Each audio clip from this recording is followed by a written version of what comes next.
Добро вечер, почитувани. Стартуваме со уште едно ново издание на емисијата Живе и здраво, посветена на здравието. Ова е К1 телевизија, денес е вторник, 1 декември. 1 декември е светски ден за борба против ХИВ-СИДА. Токму на оваа тема ќе говориме вечерва. Ќе понудиме совети и препораки, секако ќе одговориме на вашите прашања доколку имате да ги поставите на вечерашниот наш гостин, доктор Ирена Андонова од специјалната болница Филип II. Кога сме кај Филип II, тие работат успешно веќе 15 години точно прославија оваа година, но за сите оние кои што не знаат, оваа болница има своји поликлиники и во Струмица и во Битола. Токму од поликлиниката од Струмица ни доаѓа доктор Ирена Андонова, која е гинеколог, акушер. Докторке, добро вечер и добре дојдовте во емисијата Живе и здраво. Добро вечер и ви благодарам на поканата. Што представуваат сексуално преносливите болести, еве на самиот почеток? Па да, денеска се договоривме за таа тема, самите рековте дека е ден, нели, кога се одбележува ден на заболувањето со ХИВ, односно и сидата, нели, кај нас народот позната, и таа спаѓа во групата на овие сексуално преносливи заболувања, па поради тоа и ке зборуваме нешто малце повеќе за нив. Тоа се заболувања кои што и самото име кажува. Тие се заболувања кои што се пренесуваат по сексуален пат. Тоа не значи дека сите заболувања кои што спаѓаат во оваа група се пренесуваат единствено по сексуален пат. Ние знаеме, например, еве хепатитот Б или сидата се пренесува, или ХИВ вирусот се пренесува и преку крвта, односно и преку телесните течности. Така да во оваа група се вируси кои што, односно се заболувања кои што може да се пренесат или преку вируси или преку бактерии, меѓутоа карактеристика е тоа што се оние при еден сексуален контакт се заболува особата. Кои се болести влегуваат во оваа група? Па оваа група е поголема група и јас би сакала да ги спомнам или да почнам од оние со кои што најчесто се среќаваме во гинеколошката пракса, оние кои што се најчести, така да на прво место е ставила хламидијата. Значи има голема прокуженост или многу често се среќава во светот, а исто така и во ова подрачјето на кај нас во нашата земја. После хламидијата тука спаѓа гонорејата. Понатаму она што исто така доста често и мислам дека многу поготово од помладата популација се интересира за тоа е сушност инфекцијата со ХПВ вирусот, кој што знаеме дека може да направи промени на грлото на матката, кои што може да бидат од преканцерозни лезии па се до да предизвика рак или карцином на грлото на матката, че тоа е нешто што често го среќаваме. Понатаму тука се уреоплазмата или микоплазмата кои што се пренесуваат.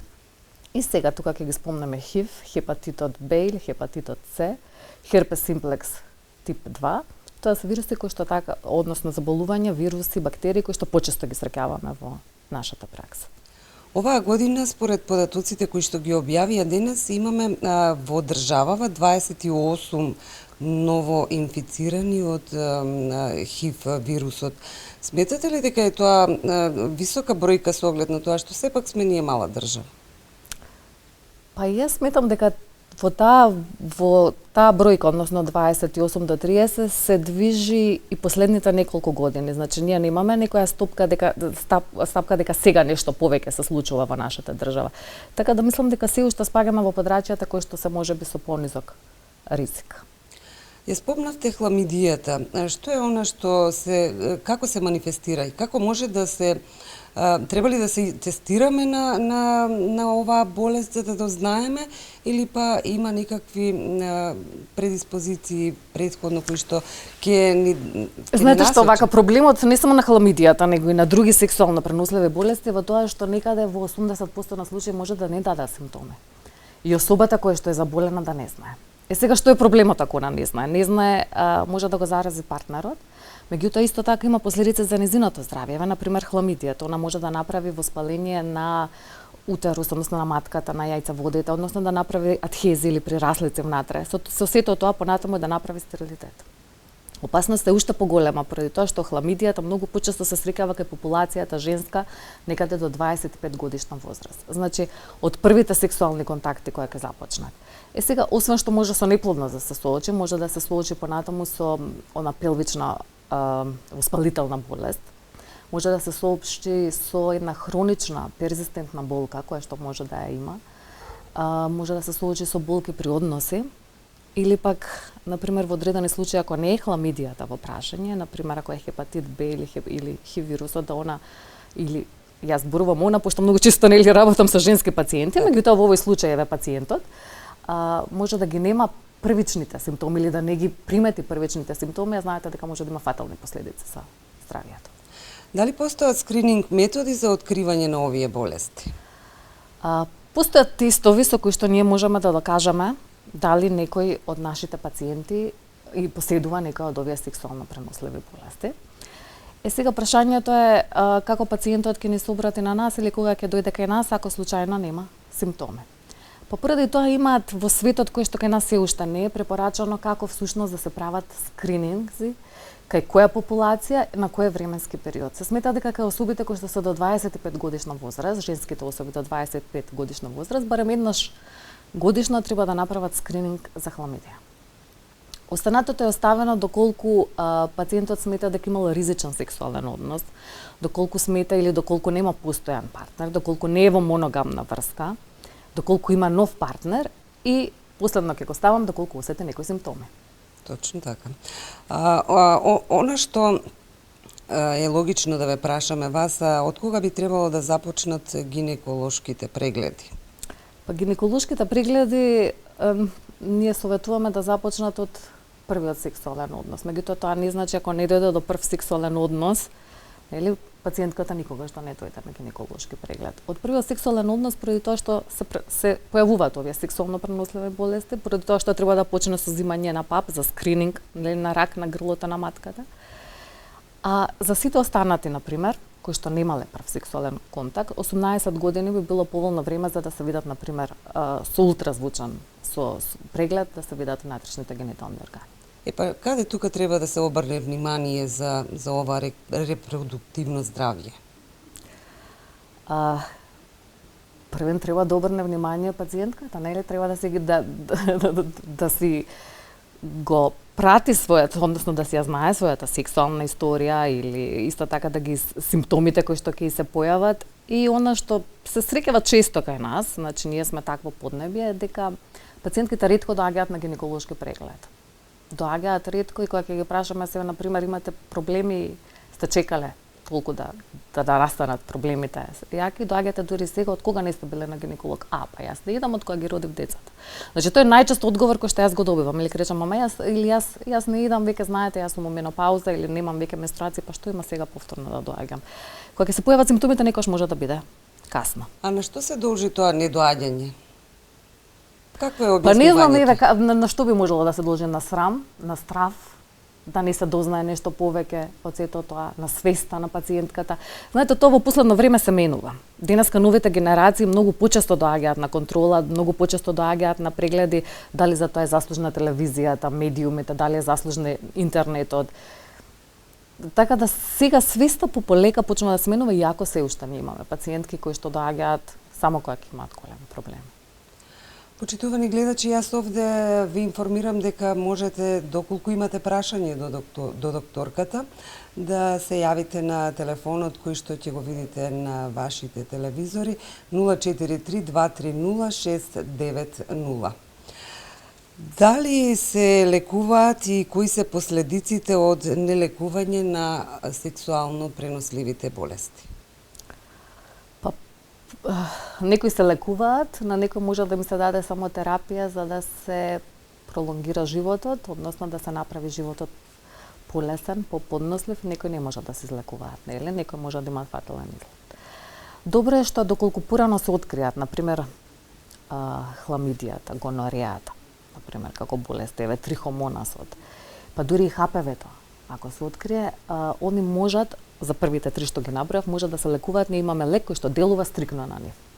За ХПВ вирусот малце е друга проблематика. Ние немаме лек кој што делува стрикно на него. Ние можеме имунитетот на пациентката да се обидеме да го појачаме или можеме локално да делуваме на местата каде што се направи на лезиите. Меѓутоа точно лек кој што ќе го лекува ХПВ вирусот до сега не е познат, не постои. Тоа не само со ХПВ вирусот, тоа е исто така и со другите вируси, пошто е многу тешко да се произведе нешто што ќе може да ги лекува. Значи, има одредени кои што можеме да ги излечиме. Имаме одредени кои што, например, кај херпес симплекс вирусот, например, ние можеме да дадеме одредена терапија за ремисиите, односно повторното јавување на болеста, да се одложи или да биде па и преносот на вирусот на другата особа да можеме да го намалиме. Или пак да дадеме терапија, како знаете, за ХИВ вирусот, нели, сидата, за да можеме да го продолжиме животот, а исто така и преносот кој што таа особа може да го направи на другите пациенти. Дали постои превенција од сексуално преносливи болести, освен тоа што, нели, ако луѓето сепак внимаваат? Па превенција до некоја мера постои, за некој е повеќе, за некој е помалце. Така да на прво место превенција е всушност кондомот. Има многу студии кои што се направени не во нашата земја, се разбира надвор од кај нас, кои што докажале дека го намалува ризикот во зависност нели за која сексуално пренослива болест станува збор, некаде од 90 до 70%, нели од 70 до 90, јас обратно ги кажав нештата. Тоа зависи дали например може да се пренесе и покрај тоа што носи кондом во допир кожа со кожа. Постојат и такви сексуално преносливи болести кои што може да се пренесат. А кои се тие кои што на таков начин може да се пренесат? Па има, например, може да користите кондома да добиете херпес симплекс вирус, пошто тој не е лоциран само на таа лезија, значи тој може да биде секаде инквинално, односно во пределот на гениталните органи. Можете да добиете ХПВ лезија, а да имате заштитен секс, например, со кондом. А кога сме кај ХИВ вирусот, дали само преку сексуални односи се пренесува или пак и преку размена на течности и други телесни? Па преку сексуални односи се пренесува најчесто, обично многу почесто маж со маж, нели има посебна сега формулација во која што се пишува како да се прави скринингот и сега има например жени, има мажи кои што имаат хетеросексуални односи, има мажи кои што имаат односи само со мажи. Меѓутоа не значи дека не може да се пренесе при хетеросексуален однос. Сега тоа е едниот начин на пренесување. Ние знаеме дека он може да се пренесе преку крв. Може да се пренесе преку игла. Може да се пренесе преку убот. Може да се пренесе доколку користите прибор за лична хигиена на некој кој што имал сида, така да патот на пренесување не е само сексуален. Страшно ли ако се биде во близина на човек кој што е носител на ХИВ вирус? Не, доколку нема контакт на крв со некоја рана или крв ваша. Значи, може би е пострашно за него што ќе биде страшно за другата особа која што нема ХИВ вирус. Пострашно за него, пошто неговиот имунитет ќе биде намален. Так. Он нема да може да се одбрани на сите оние бацили, бактерии, кои што може би, јас теоретски зборувам, другата особа да му ги пренесе. Денес во Велес, претпоставувам дека и во цела држава се одржаа неколку трибини. Во Велес конкретно, Центарот за јавно здравје одржа трибина на оваа тема, превенција од ХИВ вирус и СИДА со ученици на возраст од 13 до 16 годишна возраст. Дали е добро и дали тие деца ќе имаат во својата свест подобро да се превенираат од овие болести? Ја мислам дека е добро да се почне да се зборува, не? Да не се крие и да не се остава сето тоа по страна. Добро е да почне и од 13 до 16 годишна возраст. Знаете, еднаш кога се општите информацијата, па можеби они нема да ја апсолвираат, односно нема да ја разберат. Меѓутоа втор пат, онда трет пат. Тоа исто како медиумите, еднаш ја пуштат рекламата, па неколку пати после веќе таа реклама е позната, така да ја мислам дека тоа е сосема. Ми се чини дека еднаш во годината не е доволно да се едуцираат децата. Можеби тоа би требало да се прави малку почесто за... Па јас се согласувам, знаете, меѓутоа не е само ХИВ СИДА, они би требало да се едуцираат и за многу други нешта, кои што така да јас се согласувам да тоа треба да се воведе, можеби како некои предавања кои што ќе се сретнат во школата, во училиштето каде што учат. Зошто пациентите треба да се тестираат од сексуално преносливи болести? Па треба да се тестираат за да знаат дали се заразени, а зошто да знаат, за да можат да спречат или барем да превенираат нешто за да се развие во потешка форма понатаму. Исто така треба да знаат од аспект да не заразат друг. Так. Исто така треба да знаат за да му кажат на партнерот кој што ги заразил дека треба и он да се тестира. Така да мислам дека има многу причини зашто би требало тоа да го направи. Така. Како се прави тестирањето? Тестирањето за различни сексуално непреносливи болести е различно. Например, за хламидијата, за ХПВ, тоа се зима, тоа се вагинални брисеви. Зборувам само за жени. Значи, додека кога станува збор, например, за хепатитис Б, кога станува збор за херпес симплекс вирус, кога станува збор за ХИВ, тестирањата се преку крв. Што се случува со психата на пациентот кога ќе дознае дека е позитивен на било каква болест од овие сексуално преносливи болести?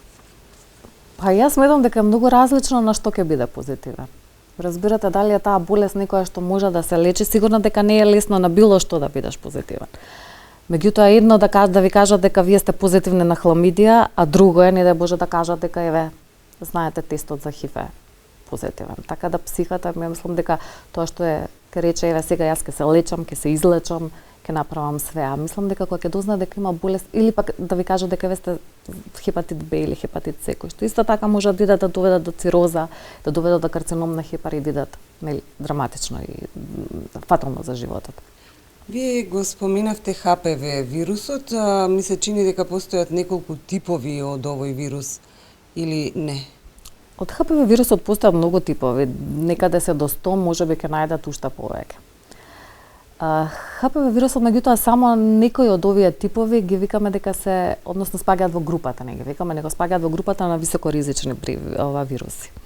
Високоризичен ХПВ вирус значи дека тој вирус е способен и носи, доколку го има некоја пациентка или пациент, дека носи поголем ризик за можност за развивање на преканцерозни лезии, поготово на грлото на матката, меѓутоа може и на вагината или на вулвата, па дури сега се препорачува скрининг и за перианални лезии, пошто тој се обвинува дека не е само предизвикувач на рак на грлото на матката, него исто така дека може да предизвика рак на анусот.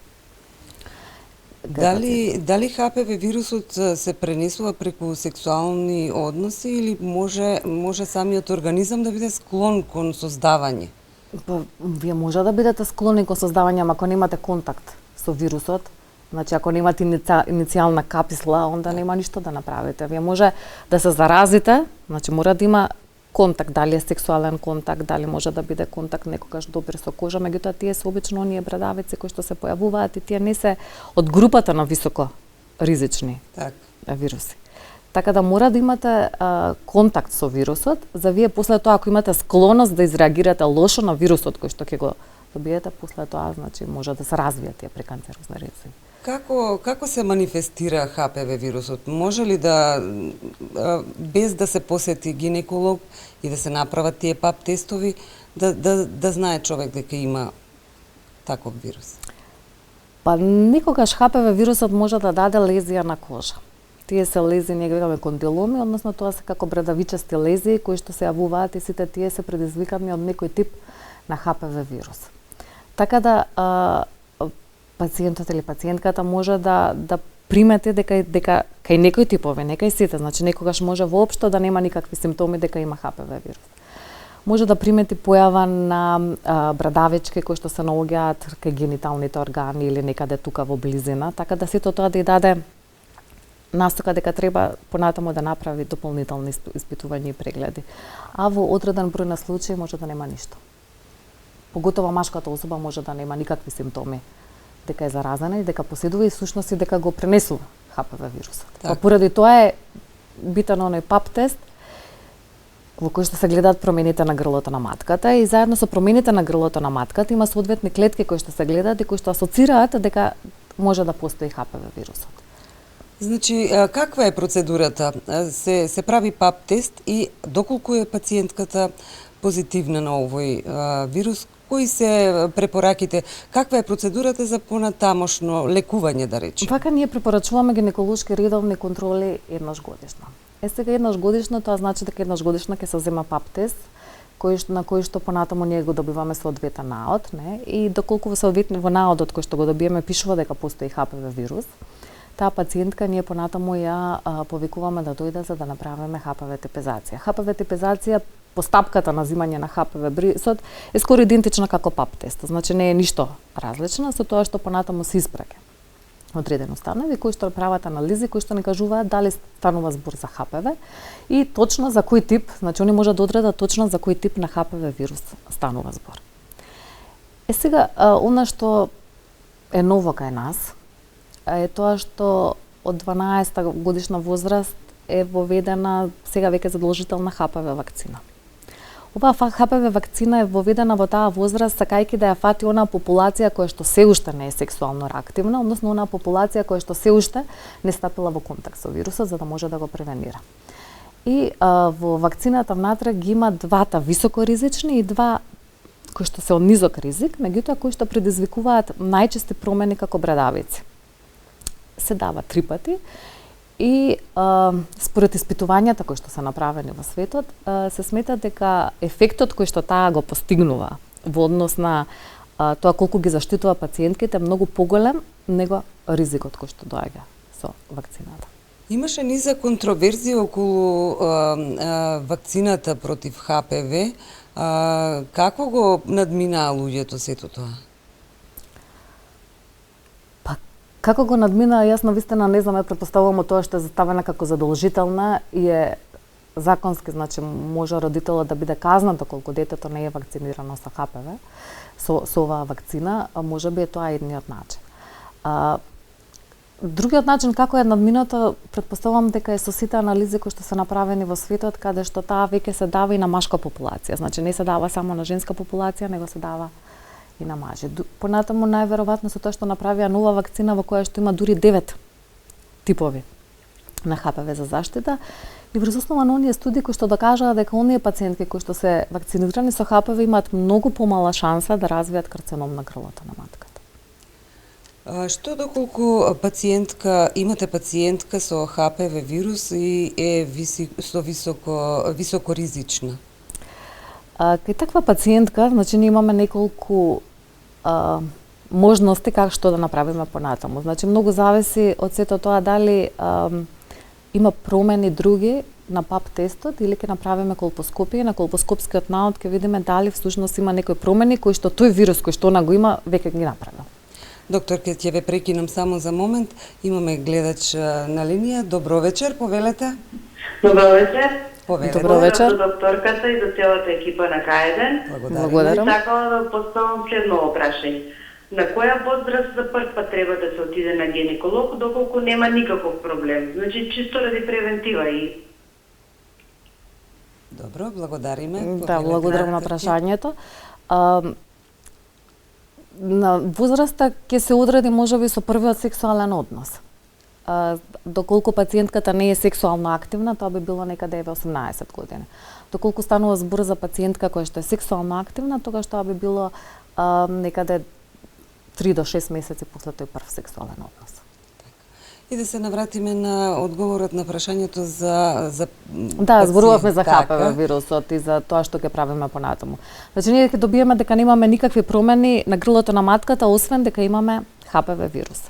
Сега ми можеме ние да препорачаме, пошто ние не знаеме пациентката кога го добила тој вирус, како нејзиниот имунитет се бори, ние можеме да препорачаме, односно да ја следиме таа пациентка, да дојде на 6 месеци или да дојде на година дена, за да видиме всушност дали нејзиниот организам сам се изборил и го победил HPV вирусот. Доколку ние утврдиме дека имаме високоризичен HPV вирус, меѓутоа имаме промени кои што веќе ги направил на грлото на матката, тогаш ние немаме време да чекаме.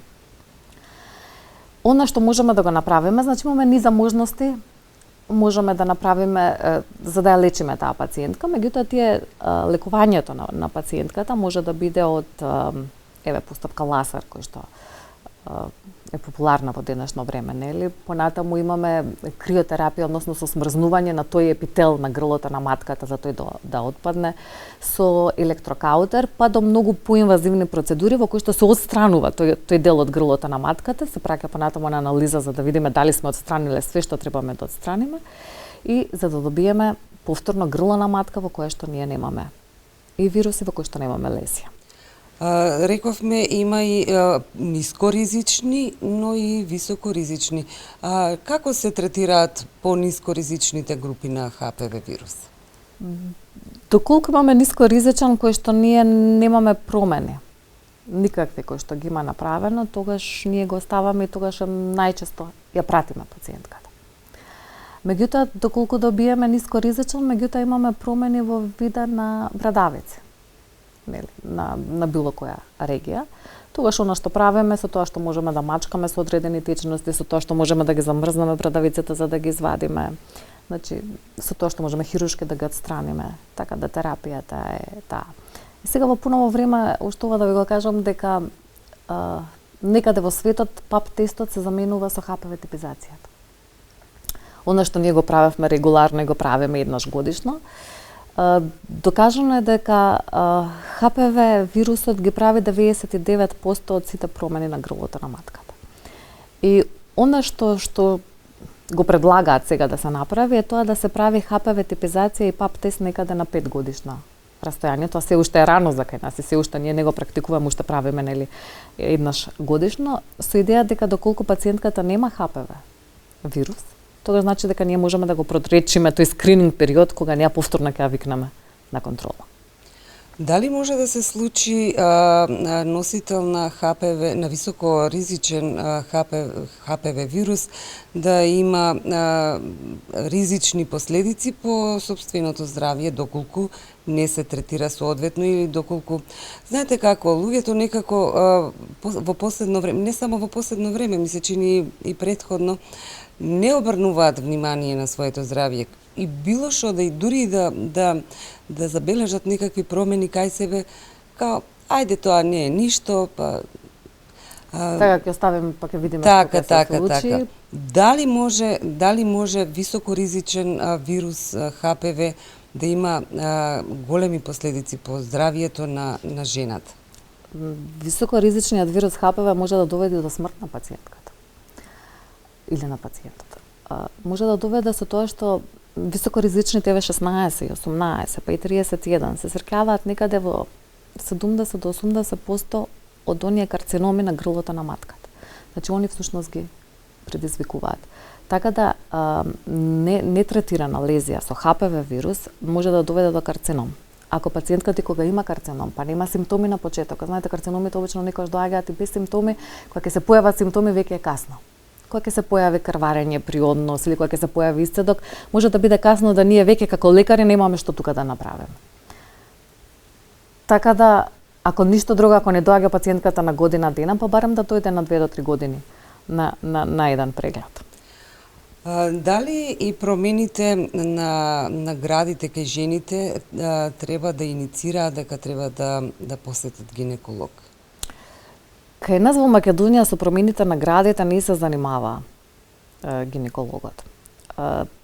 Градите како дел од телото се, они би требало да дадат на гинекологот. Гинекологот ќе ги упати понатаму, нели, доколку не отидат на друго место. Меѓутоа, рентгенолозите се занимаваат претежно со ултразвук на гради, со мамографиите кои што се прават, со магнет сега се прави на гради. А самата постапка, на хируршката постапка за лекување, доколку треба хируршко лекување на некоја лезија на градите, оди е во доменот на торакалните хирурзи. Меѓутоа, ми се чини дека е тесно поврзано со... Е тесно поврзано, тоа зависи од државата. Во некои од државите дојките ги третираат гинеколозите, кај нас тоа не е така. Меѓутоа, доколку пациентката има промени со градите, па дојде кај гинеколог, тоа не значи дека не дошла на соодветно место, сигурно дека понатаму он ќе ја испрати или можеби ќе може да го реши проблемот кој што она го има. Кои се вашите препораки до сите жени? Кога треба да одат да посетат гинеколог?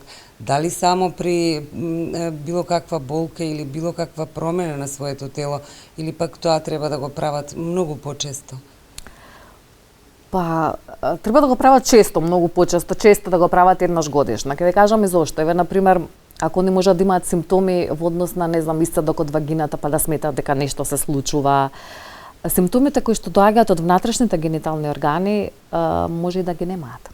Значи, може да се развива некоја циста, може да се развива некој карцином, например, на јајници, а ние кога ќе го видиме или она кога ќе добие симптоми, многу тешко да можеме да го лечиме. Доктор, ќе ве прекинам за момент, имаме гледач. Добро вечер, повелете. Добро вечер. Добро вечер. Повелете. Поздрав до емисијата и до вашата гостинка. Благодариме. Имам едно прашање. Да, повелете. Има ли разлика помеѓу носител на вирусот на сидата и заболен од сида? Фала многу. Благодариме. Благодарам. Пријатно. Пријатно.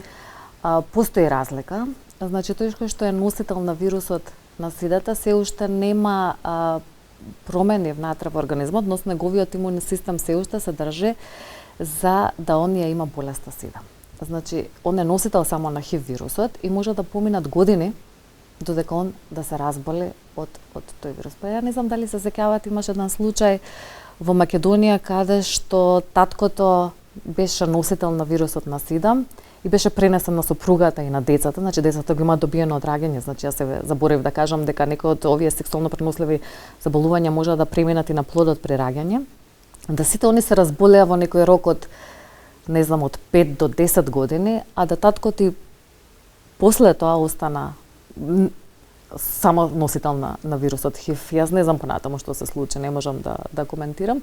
Меѓутоа тој период е различен за различни луѓе. Може да се пренесе ХИВ вирусот нели и без да има сексуални односи. Дали другите болести можат да се пренесат на овој начин? Мислите преку мајка на плод, јас претпоставувам за тоа беше прашањето.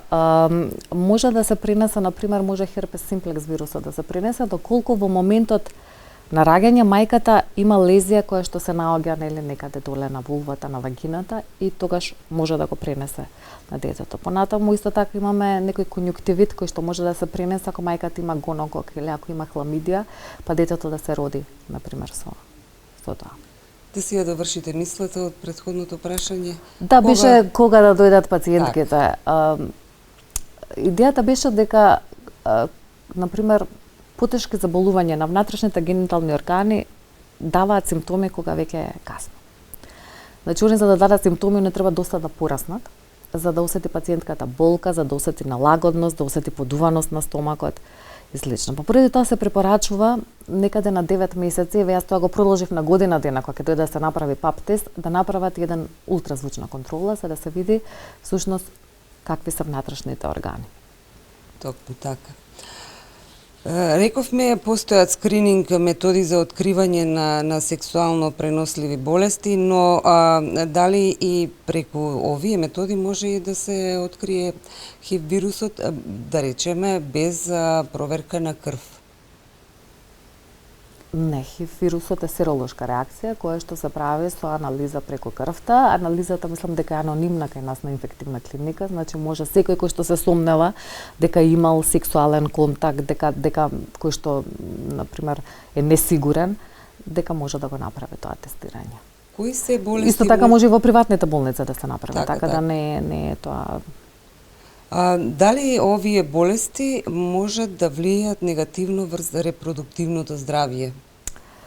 Да, ние многу често во денешно време се среќаваме со неплодност, каде што факторот ние го викаме туберен фактор, односно факторот е всушност баш токму промените кои што ги дава хламидијата внатре на тубите. Оние промени кои што ги дава е тоа што направи прираслици, односно адхезии, каде што ги спојуваат тубите со цревата.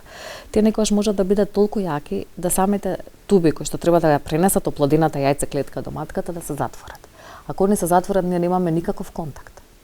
Значи не можат нити сперматозидите да стигнат до јајцеклетката, нити јајцеклетката понатаму да се врати назад. И тоа е во денешно време многу честа причина за стерилитет. Така. Поради тоа беше и мојата препорака дека треба да се прави барем еднаш годишно, барем на онаа популација која што треба да раѓа скрининг за хламидија, поради тоа што она се лечи. Значи доволна една терапија од недела дена. Например, да прима пациентката или пак некогаш кога станува збор за некои некомплицирани случаи, она може да прими само, например, сумамет од 500 милиграми ова 3 таблети и со сето тоа да дојде до излекување. Треба да спомнам исто така дека не само што она треба да пие терапија, него и нејзиниот партнер во исто време се лечи. Дали хламидијата и кај хламидијата постојат фази, како што да речеме еве има напредна фаза на ХПВ вирусот, дали кај хламидијата е истиот случај или не? И кај хламидијата постојат фази, значи она кога ќе ја зарази пациентката не се пренесува веднаш горе, односно во нагоре по гениталните органи, него она првенствено се наоѓа тука во цервиксот на пациентката, односно тоа е долниот дел на вратот на грлото на матката. И оно што за хламидијата е тоа што таа е интрацелуларна, значи она не живее надвор, него она живее внатре во клетките, и поради тоа што живее внатре во клетките, она како ќе почне доколку се занемари. И пациентката не се обрати на лекар, и она се занемари, нема никакви симптоми, не знае всушност дека има. Значи она ќе почне полека од цервиксот да се насочи, односно да стигне до натрешните генитални органи. Тоа е, може да кажеме, една поразвиена фаза на болеста хламидија, која ќе направи веќе проблеми внатре, односно сраснување помеѓу тубите и цревата или перитониумот внатре слузницата која што имаме, тогаш веќе тие проблеми се многу големи. А што е она што исто така може да влие да се дојде до неплодност? Освен овие сексуално преносливи болести. Па добро, таа тема е многу голема, значи освен што се овие сексуално преносливи болести, до неплодност може да бидат, например, аномалии кои што пациентката може да ги има на матката. Значи може да бидат од страна на жената, може да бидат од страна на мажот. Поради тоа и самото испитување е комплексно, значи се испитува жената, се испитува мажот, за да видиме што све може да доведе. Може да дадат проблеми со овулација, например, кај пациентката да нема овулација, поради тоа да не може да остане бремена. Меѓутоа, во денешно време, кога медицината е многу напред, тоа е проблематика која што се решава. Значи, многу повеќе се решава денеска него што се решавало порано. Знаете, имаме IVF, имаме разни техники со кои што можеме тоа да го решиме. Имаме уште еден гледач на линија. Добро вечер, повелете. Добро вечер. Добро вечер. Поздрав за вас и за вашата гостинка. Би сакал да прашам. Да. Дали сексуално преносливите болести може да бидат причини за други така посериозни заболувања? Благодариме за прашањето. Благодарам за прашањето. Сигурно дека може да бидат причина за посериозни заболувања. Јас мислам дека и неколку пати спомнав. Може да бидат причина од тоа што самите тие може да доведат до посериозна здравствена состојба. Например, јас не го спомнав, меѓутоа поради тоа што е поретко кај нас, например, еве сифилисот. Знаете дека он може да доведе до смртен исход. Понатаму го спомнав, меѓутоа не објаснив хепатит Б. Хепатит Б може да доведе до цироза на хепар, а со тоа понатаму може да доведе до карцином и има многу или некоја прогресивна форма на некој хепатит, каде што не е само хепатитот Б, например и хепатитот С може истото така да го доведе. Тука е ХИВ вирусот. ХИВ вирусот, знаете, дека може да доведе на крај за одреден временски период, дали ќе биде 10, дали ќе биде 20 или многу помал, може да доведе до смртен исход. Понатаму некои од овие заболувања може да придонесат да се намали имунитетот, па да на сето тоа да се накалемат други заболувања. Например, е утврдено дека пациентките кои што имаат, например, трихомонијаза или инфекција, многу се подложни на останатите сексуално преносливи заболувања со тоа што имунитетот на вагината е паднат и како резултат на тоа што е паднат имунитетот на вагината, многу полесно кога ќе дојде во контакт со некој од другите сексуално заболувања може да се зарази. Докторке, јас ви благодарам за времето кое што го одвоивте и бевте гостин во емисијата Живе и здраво на К1 телевизија. И јас ви благодарам на поканата. Почитувани, тоа беше се за денешното издание на емисијата Живе и здраво. Јас ве поздравувам и ве поканувам на уште една средба за 7 дена и следниот вторник по истото време.